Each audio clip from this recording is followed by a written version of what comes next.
Senhor é o meu pastor e nada me faltará. Deitar-me faz em verdes pastos, guia-me mansamente a águas tranquilas, refrigera-me a alma. Guia-me pelas veredas da justiça, por amor do seu nome. Ainda que eu andasse pelo vale da sombra da morte, não temeria mal algum, porque tu estás comigo. Tua vara e o teu cajado se transborda, unges a minha cabeça com óleo.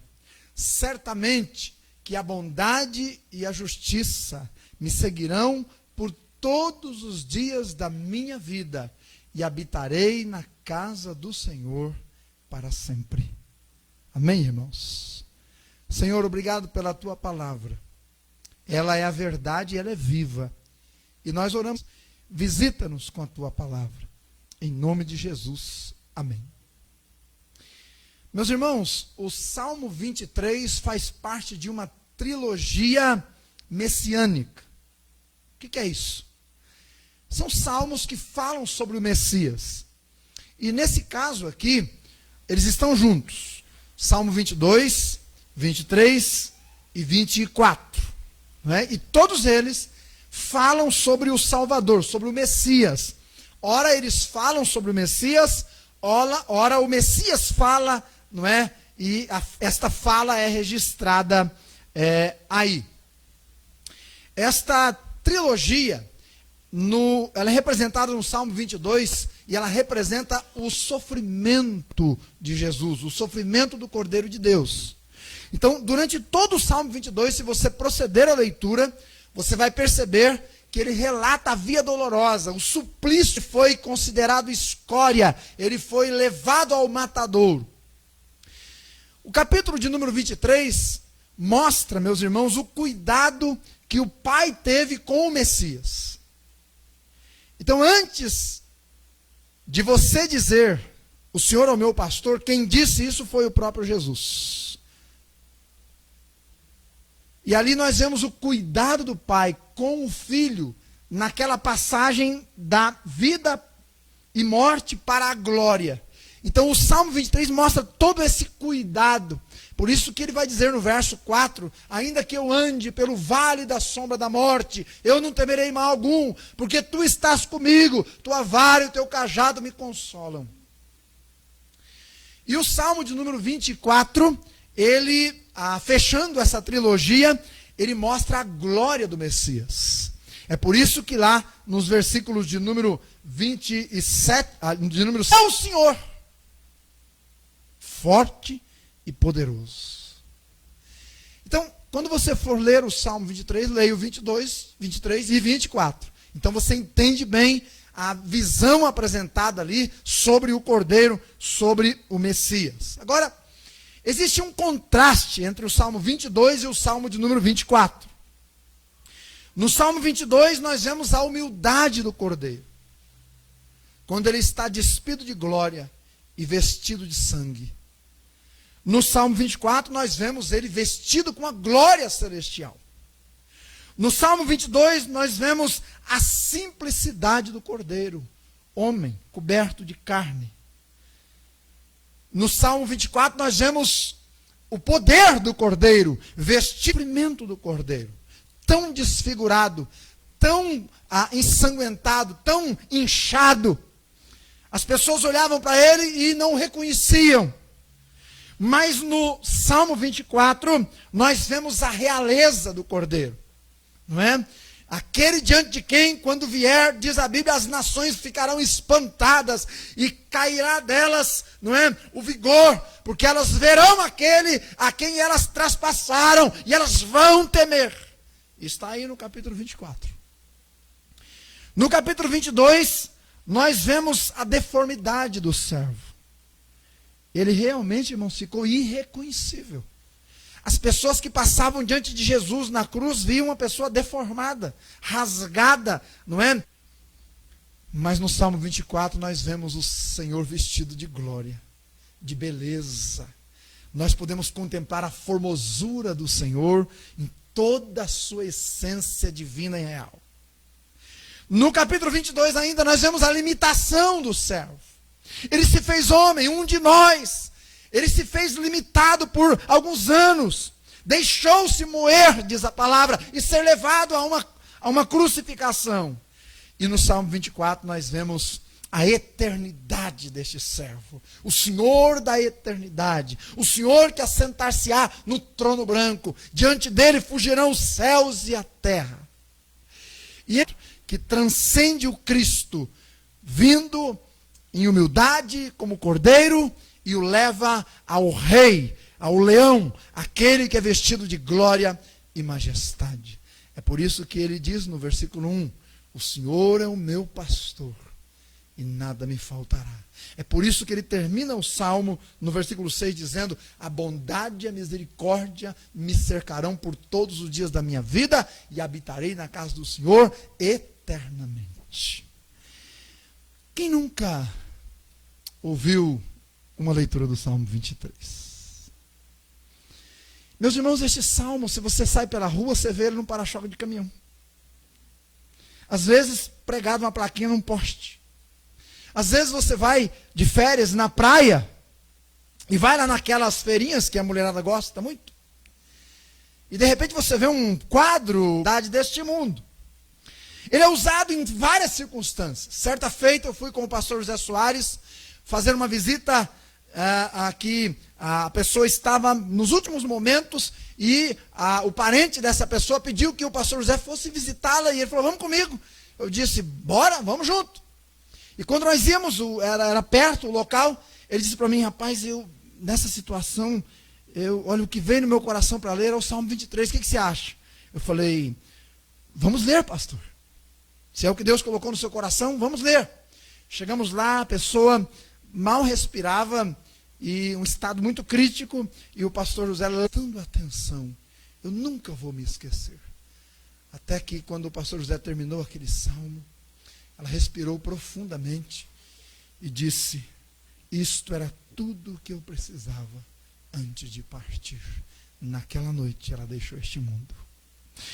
Então esse salmo ele é usado em diversas circunstâncias.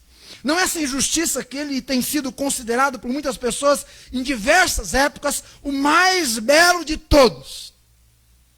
William Taylor escreveu o seguinte, com a passagem dos séculos, encontram na tranquila beleza dos seus pensamentos uma amplitude de profundo discernimento espiritual, que tanto satisfaz quanto toma conta de suas almas. Derek Kidner escreveu o seguinte, a simplicidade deste salmo tem profundidade e força por detrás dele. Sua paz não é uma fuga, e seu contentamento não é uma complacência. Há disposição para enfrentar as trevas e um ataque iminente. E o seu clímax revela um amor que não acha satisfação em nenhum alvo material, somente no próprio Senhor. Neto de conforto. Suas expressões de deleite e confiança na grande bondade de Deus são maravilhosas. Este salmo tem sido cantado pelos cristãos com grande alegria e santidade. E enquanto o mundo existir, eles continuarão a cantá-lo. De fato, meus irmãos, o Salmo 23 é ao mesmo tempo simples e profundo, falando tanto à nossa mente quanto ao nosso coração. Ainda que passemos por lutas, provas, ou enfrentemos momentos de decepção e dor, que não falta para ninguém, não é? Ele nos infunde coragem, mediante uma maravilhosa certeza, a de que o Senhor é nosso pastor e nada nos falta. O Senhor é nosso pastor. Escrito por um autor muito conhecido, né, o Davi. Nós temos aqui 3 manifestações pessoais do próprio Davi. Primeiro nós temos a exclamação de Davi, quando ele diz, o Senhor é o meu pastor. E Davi sabia bem o que é esse negócio de pastorear. Segundo, nós temos as expectativas de Davi. Ele diz, nada me faltará, e eu não temerei mal algum. Terceiro, ele fala da exultação de Davi. Meu cálice transborda. Então há um saciamento, há uma fartura na alma de Davi, quando ele relata nomes de Deus. Irmãos, pouca a literatura bíblica traz em tão pouco espaço tanta coisa sobre a gloriosa majestade da pessoa de Deus. E este salmo traz. E ele traz fazendo uma inferência, dando para nós uma orientação da grandeza de Deus, mostrando para nós os nomes do Senhor, mas de uma forma poética. Se não, vejamos. Gênesis 22, 14. E é interessante que os nomes de Deus revelam o caráter de Deus. Segundo, quando ele diz, me conduz às águas de descanso, temos aí o Jeová Shalom. O Senhor é a paz. Lá de Juízes 6, 24. Temos aí o refrigera-me a alma. E é o Jeová Rafá.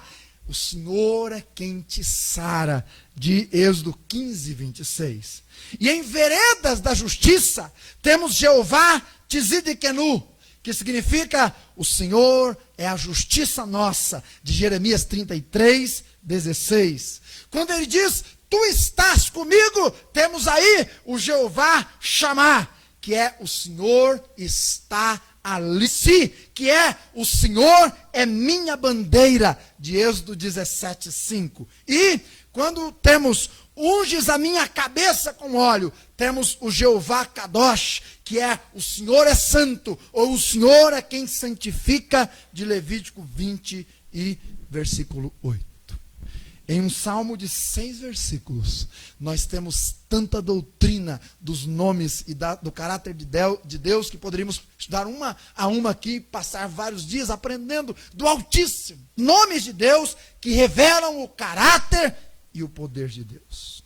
Meus irmãos, esse salmo tem que ser lido. Não. Esse salmo tem que ser decorado. Tem que ser amado. Tem que ser ensinado a pessoas que possam transmitir a outras pessoas, gerações a gerações. Muita gente até conhece o Salmo 23, mas não conhece o pastor do Salmo 23. E esse é o grande desafio, levar as pessoas a conhecer o pastor do Salmo 23. Portanto, o Salmo, ele é muito valioso. Se você prestou atenção, ele é tanto uma proclamação como uma oração. Os versos 4 a 6, Davi usa a segunda pessoa do singular para falar com Deus. O que significa isso? E aqui é uma lição muito importante. Muita gente sabe falar de Deus, e das coisas de Deus, mas não sabe andar com Deus. Não anda com Deus. Sabe falar de Deus, mas não sabe andar com Deus. E nós devemos sair do campo do conhecimento intelectual e abarcarmos o campo da experiência diária, da caminhada com Deus. Meus queridos irmãos, os homens notáveis do passado, mas e andar? Andou. Ao andar com Deus, experimentamos as riquezas do Altíssimo, reveladas nas linhas desse curto, mais profundo salmo. Riquezas que nós podemos alistá-las e meditar nelas nesta noite.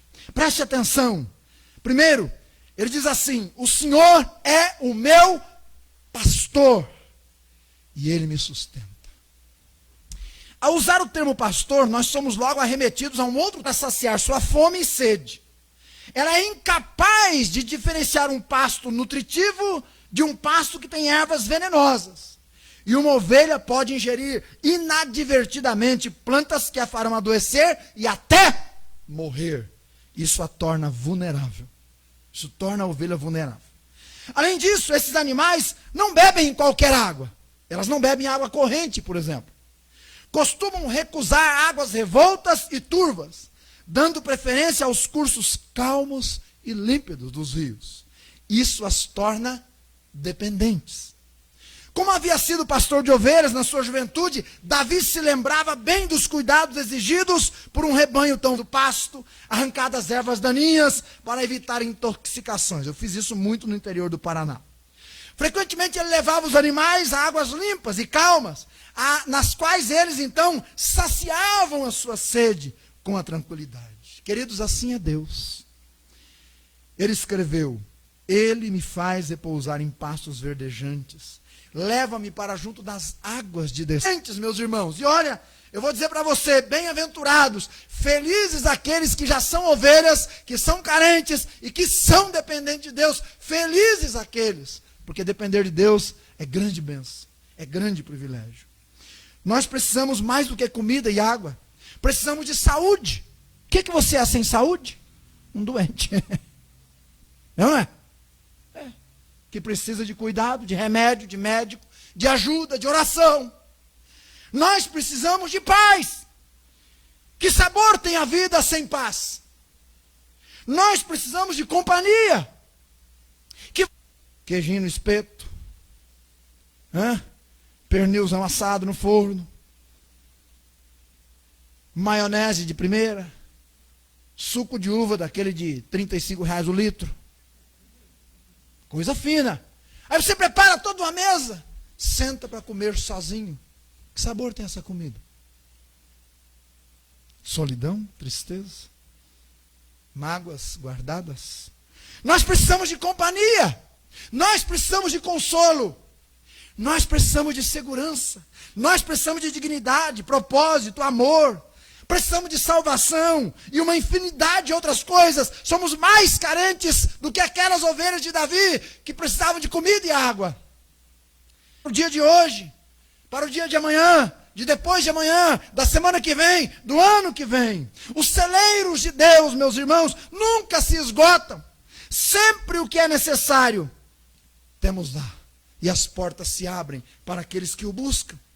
No seu bom tesouro estão todas as bênçãos de que precisamos. Uma das razões porque eu amo a Escritura é porque com ela é sim, sim ou não, não. É tudo ou nada. Não tem meio termo. Você já reparou que não é comum encontrarmos a palavra quase nas Escrituras? Davi não disse, o Senhor é meu pastor e quase escreveu, posso quase todas as coisas naquele que me fortalece. Paulo escreveu, posso todas as coisas naquele que me fortalece. Tudo e nada são palavras proferidas de Deus. Jesus disse, quem não é comigo é contra mim. Quem comigo não ajunta, espalha. Quem crer será salvo. Quem não crer será condenado. Tudo ou nada. Não há espaço para a coluna do meio, a mornidão. Logo o Senhor é o nosso pastor. Ele promete o sustento. E Ele o fará. O Senhor é o meu pastor, coração. Note a segunda riqueza mostrada no Salmo. O Senhor é o meu pastor. Ele me sustenta. Segundo, Ele me guia. Versos 2 e 3.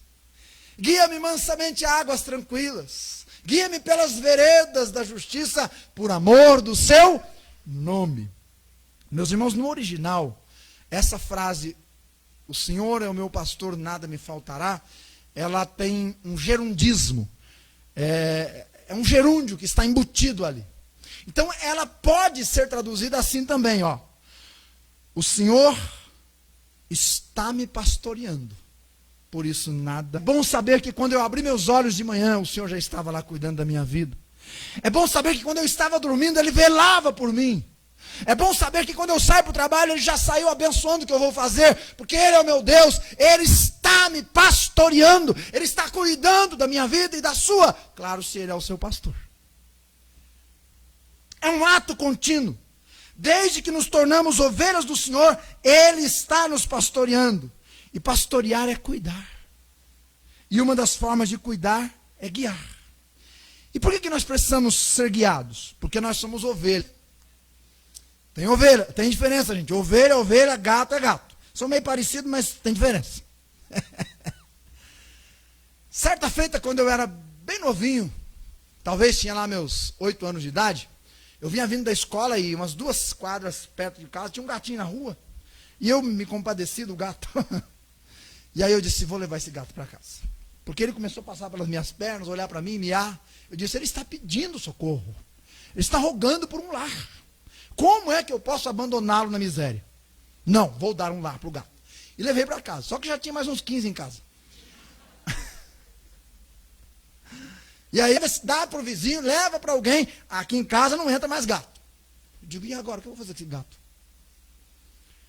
Levei ele no mesmo lugar onde eu tinha achado. Vou deixar lá, pode ser que seja de alguém, larguei lá. Cheguei em casa, meia hora depois, quem é que aparece lá? o gato. Aí eu falei, não, tem que levar mais longe. Aí levei um pouco mais longe. 1 hora depois que eu estava em casa, quem é que aparece lá? O gato. Para encurtar a história, irmãos, ainda bem que eu era novo e tinha boa memória. Porque senão, eu quase me perdi por causa do gato. Porque eu mesmo levei tão longe que depois eu sabia voltar para casa. E o gato sabia. Então, gato tem senso de direção. Ovelha não. Agora, para tia Milha em uma viagem, e retornou para casa 2 meses depois. Detalhe, a família havia perdido a gata a 320 quilômetros de casa. E ela voltou. Sabe por quê?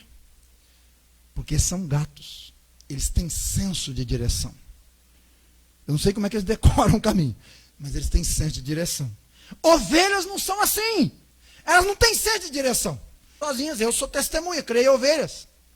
E uma vez nós ficamos, meu pai resolveu mudar, não é, de ovelhas para outro tipo de gado, para outro tipo de carne, não é? Deixou a carne de ovelha para carne de boi, mas ficou com uma lá. E aí todo dia de manhã tinha que pegar a ovelhinha, levar ela num... Olha, irmãos, dava uns 100 metros, 150 metros, onde tinha grama e água. E a gente amarrava ela lá e ela passava o dia lá. Mas quando chegavam às 5:30 da tarde, irmãos, a bicha virava num berreiro. Mas num berreiro. Ela ficava em desespero. Sabe por quê? Porque ela não sabia voltar para casa. Ela estava lá, olhava para nós em casa, e ela não sabia voltar para casa. Ela tinha medo de se perder facilmente pelo caminho. Por isso precisam ser guiadas. E elas não conseguem encontrar sozinhas seu aprisco. Precisam de alguém que as guie. Assim são as ovelhas de Cristo. É por isso, meus irmãos, que esse mundo é perigoso. É por isso que você não pode se distanciar de Deus. Não pode. Às vezes eu recebo ligações, tenho certeza que o pastor Carlos também, de pessoas que dizem assim: oi pastor, tudo bem? Eu estou mudando para Jaguariúna, Indaiatuba, uma cidade perto de Campinas, não é? E eu já estou lá, na verdade há 2 meses conhecendo a cidade, e eu já vi que tem uma igreja aqui, ali, outra colar. O senhor não sabe que uma boa igreja tem que ter uma música que é voltada para agradar a Deus? Não sabe que uma boa igreja tem que ter uma pregação cristocêntrica? Não sabe que uma boa igreja tem que ter a Bíblia como centro do seu culto? Não sabe que o culto tem que ser voltado para Deus e não para o homem? Eu acho que até sabe, mas tem dificuldade de encontrar, falta segurança. Ai, será que essa igreja é boa? Ai, será? É ovelha, gente, não é gato. Se fosse gato já entrava logo. Não é? Às vezes cai no meio dos cachorros também, mas fazer o quê? Já entrava logo. Então, é por isso que o Senhor deixou a Bíblia, deixou os pastores, deixou a igreja. Precisam ser pastoreadas, cuidadas e guiadas. E as que não se submetem, tornam-se presas fáceis para o inimigo. Interessante. Venho aqui todos os anos para encontrar a mim mesmo e voltar-me no lugar. É muito fácil se perder nesse mundo. Já pensou nisso? É muito fácil. Eis aí uma grande verdade. Lá na Palestina, onde Davi escreveu sobre esse salmo e esse salmo, as trilhas, não é? Naquela época, levavam a lugares diferentes. Algumas iam andar em precipícios, outras iam andar em matilhas de lobos, outras iam andar em desertos, algumas davam em pastos verdejantes. Assim, deparamos-nos em muitas encruzilhadas na nossa vida. Qual o melhor caminho? Qual a decisão mais sábia? Qual rumo a tomar? Qual direção a seguir? Por isso nada me falta. O Salmo 16:7 diz: bendisse o Senhor que me aconselha, pois até durante a noite o meu coração Ele ensina. Meus irmãos, se seguirmos a Jesus, Ele nos conduzirá às veredas da justiça. Nem sempre os caminhos da vida são fáceis. Você que é jovem, vai se casar, olha, meu irmão, você precisa orar muito, mas muito, muito. Jejuar, orar, jejuar de novo, orar de novo. Precisa orar muito. Isso serve para o irmão. Tem que orar muito, são decisões sérias, importantes. De repente você vai mudar de emprego, está pensando em mudar de emprego, não sabe se pede a conta, são decisões importantes. Precisam ser colocadas diante do bom pastor, do supremo pastor. Porque os caminhos nem sempre são fáceis. Às vezes eles vão ter pedras, outras vezes espinhos. Alguns momentos terão curvas perigosas, terrenos íngremes e próximo a despenhadeiros. Mas o importante é que o bom pastor estará com você. E ele guia em segurança.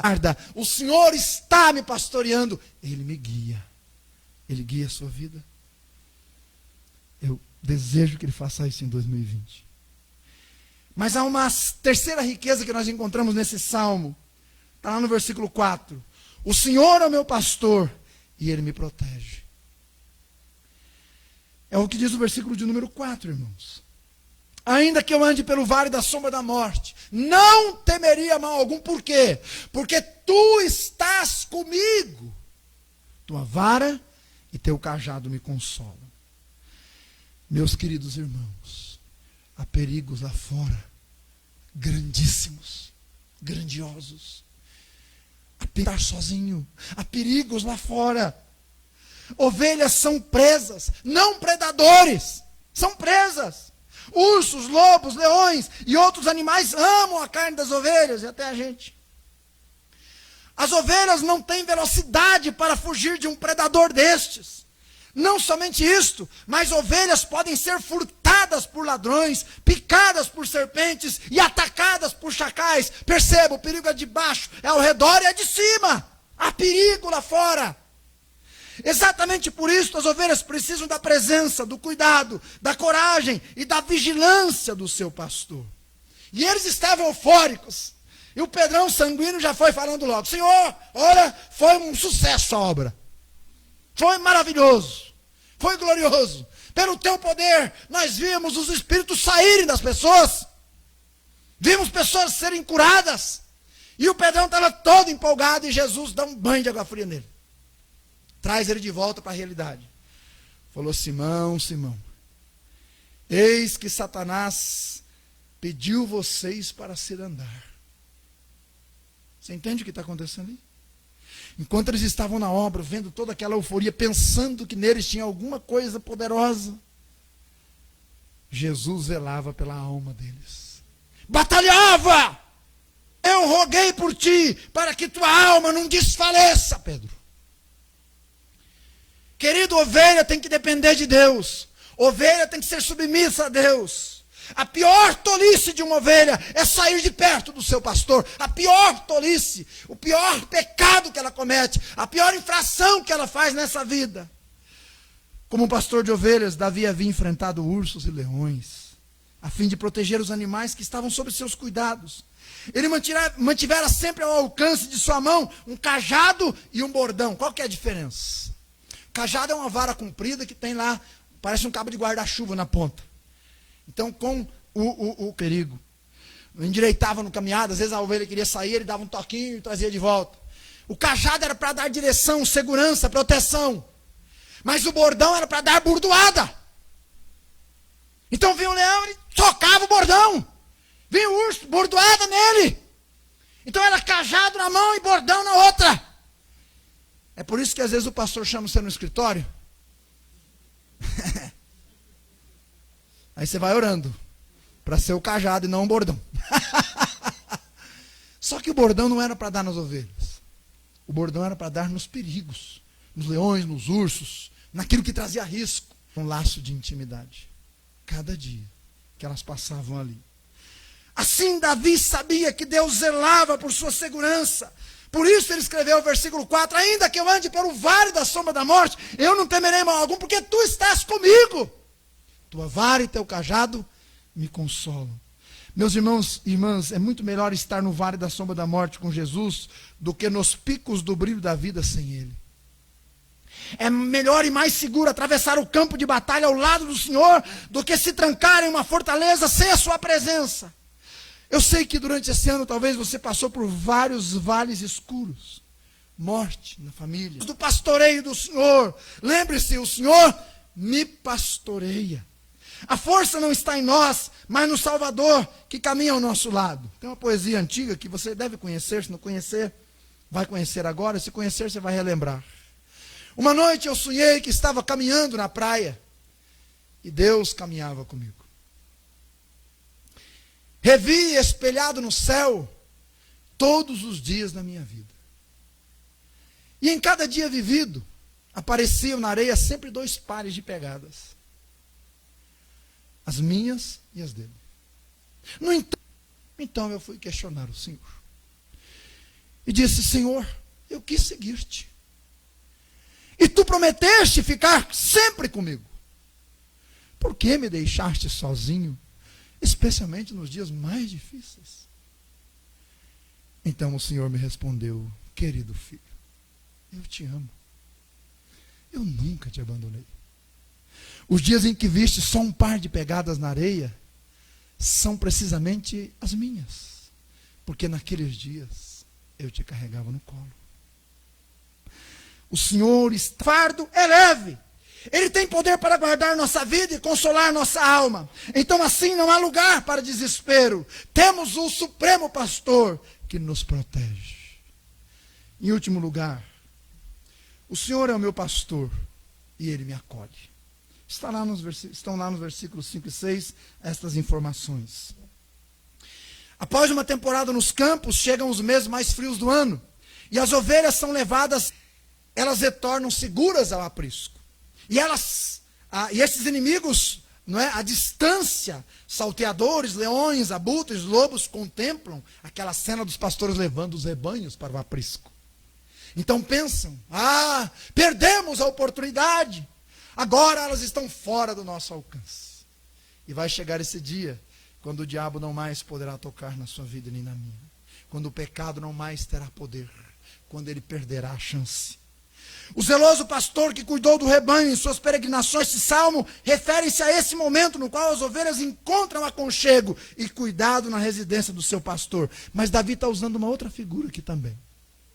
Se você ler o Antigo Testamento, você vai ouvir falar da cidade de refúgio. Essas cidades foram construídas para várias situações. Algumas delas era quando uma pessoa não era benquista num lugar porque tinha cometido um crime ou feito alguma coisa que não agradava a algumas pessoas, e essas pessoas queriam matá-la, então elas começavam a perseguição mortal, e o fugitivo corria, se escondia, e os inimigos atrás, correndo, perseguindo, não lhe poderiam tocar mais. Estava seguro na cidade de refúgio. Mas há uma outra figura representada aqui neste salmo também, é a figura do hospedeiro. Quando uma pessoa, dentro de uma cidade, tornava-se perseguida por alguma razão, e então as pessoas queriam fazer mal a ela, ela corria para algum amigo, que poderia lhe oferecer segurança. E quando ela chegava nessa casa, quietear-se, mas ver aquela mesa preparada diante deles, para aquele fugitivo poder comer e saciar a sua fome. Todo ser humano precisa de um refúgio, de um local no qual se sinta seguro. Ansiamos por um local onde possamos chamar de lar. A segurança maior está em Deus. Mas você já percebeu que o nosso lar também é uma segurança? E todos os dias, quando o sol se põe, um impressionante espetáculo toma conta das grandes cidades. Milhares de pessoas, a pé, em ônibus, de carro, ganham as ruas e avenidas numa procissão barulhenta. O que essa multidão deseja? Chegar em casa, tomar uma casa. Por isso ele diz: habitarei na casa do Senhor por longos dias. É o céu, é a eternidade. Deus me levará para a sua casa. Davi estava seguro. Meus irmãos, Davi tinha certeza que Deus trataria das suas feridas como bálsamo do teu espírito e alegraria o seu coração com o cálice da sua bondade. É o que diz o versículo 5 e 6. Ele preparará uma mesa e saciará a necessidade de toda alma pecadora. Para aqueles que buscam o Senhor oferece uma maravilhosa acolhida. Agora é triste ver pessoas neste mundo que não têm casa para voltar no fim do dia. Mais triste ainda é saber que milhares de... Por que isso acontece? Porque essas pessoas se recusaram a entregar o seu coração ao bom pastor, do Salmo 23. Perderam a oportunidade, quando não entregaram, das bênçãos do grande pastor. E jamais gozarão da presença eterna do Supremo Pastor. Deixaram de ser acolhidas por Ele. Eu espero sinceramente, do fundo do meu coração, que neste ano de 2019, você não só tenha ouvido do Pai. Todos os que creem em Cristo têm a certeza e a segurança de que serão recebidos pelo Senhor na glória. E não há segurança e prazer maior. O irmão do autor deste livro aqui, foi por isso que eu trouxe esse livro aqui na frente, do Champlin. Ele foi um missionário no Zaire. E antes dele ser missionário, o sogro e a sogra dele foram missionários lá. E os aborígenes, os nativos, eram muito resistentes ao evangelho. E por anos eles pregaram o evangelho sem que ninguém se convertesse. Eles até davam atenção, mas não queriam um bom pastor. Não queriam a Cristo. O missionário faleceu, já numa certa idade.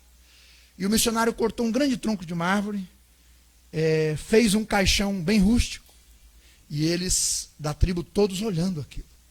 Colocou aquela senhora naquele caixão, levou para o templo, a cabana, e lá toda a família adorou o Senhor. Uma menininha, uma netinha, pegou uma pequena Bíblia e leu no velório da vovó. E as pessoas cantaram. E as pessoas, alguns aborígenes começaram a procurar o missionário e entregar a sua vida para Jesus. E em pouco tempo, mais de 50% de toda a tribo já tinha se rendido aos pés de Jesus. Então o missionário ficou muito curioso. Por que disso? E chamou uma daquelas pessoas para perguntar: olha o que aconteceu. Não é vocês, as pessoas não queriam, mas agora estão abraçando a fé. Então aquele homem, muito simples, aborígene, disse assim: sabe o que é, missionário? É que nós já sabíamos que a sua religião era muito boa para viver, mas nós não sabemos, queremos morrer com esse Jesus. Meus irmãos, habitarei na casa do Senhor por longos dias, diz a palavra do Senhor. Você passou por muitos dias esse ano. E um dia desse você vai passar desta vida para a eternidade. Para onde você vai? Para onde irás? Você está seguro nos braços do bom pastor? Você pode dizer: o Senhor está me pastoreando? O Senhor é o meu pastor, é o seu. Suas riquezas são infindas. Ele deu a sua vida numa cruz para salvar o pecador. Ele é aquele que sustenta as suas ovelhas. Ele é aquele que guia os seus filhos. Ele é aquele que protege os que são seus. Ele é aquele que vai acolhê-los na glória quando eles partirem desse mundo. Ele é o bom pastor. Ele é o grande pastor. Ele é o supremo pastor. O bom pastor está pastoreando nossa vida. Está a pastorear o seu coração. Deixe ele ser Deus na sua vida. Entregue seu coração a ele. Nele você vai encontrar salvação, sustento, direção, proteção, acolhimento e certeza da vida eterna. É preciso mais que isso para viver? Claro que não. O resto vai ficar tudo aí. Baste sim, Deus. Nele você vai encontrar a verdadeira realização da vida. O Senhor é o meu pastor. Quero terminar com o seu José. O seu José era um senhor de 90 anos, que durante quase toda a sua vida, vivendo no interior, igrejinha pequena, serviram o Senhor. Mas depois dos 90 estava mais difícil. Nem todo mundo é uma dona Elza, né, que vem aqui todos os cultos com 92 anos, quase. Certo domingo de manhã, o seu José, com muito sacrifício para andar, já sentado no primeiro banco, falou assim: pastor, eu gostaria de recitar, veio até o púlpito. Chegou lá, pegou o microfone, trêmulo, nervoso, olhou para aqueles irmãos e disse: o Senhor é o meu pastor. Aí ele olhou para o pastor e falou: pastor, eu esqueci o restante. Eu vou me assentar. Quando ele estava indo assentar, se lembrou. Ele virou e disse: pastor, o senhor me dá mais uma chance? Lembrei. Pastor, claro, senhor José, vem à frente. Ele veio, pegou o microfone mais seguro agora. Disse: o Senhor é o meu pastor. Esqueceu de novo. Por favor, última tentativa. O pastor, com paciência, o José, 90 anos, falou assim: claro, irmão, vem à frente, sem problema, temos tempo.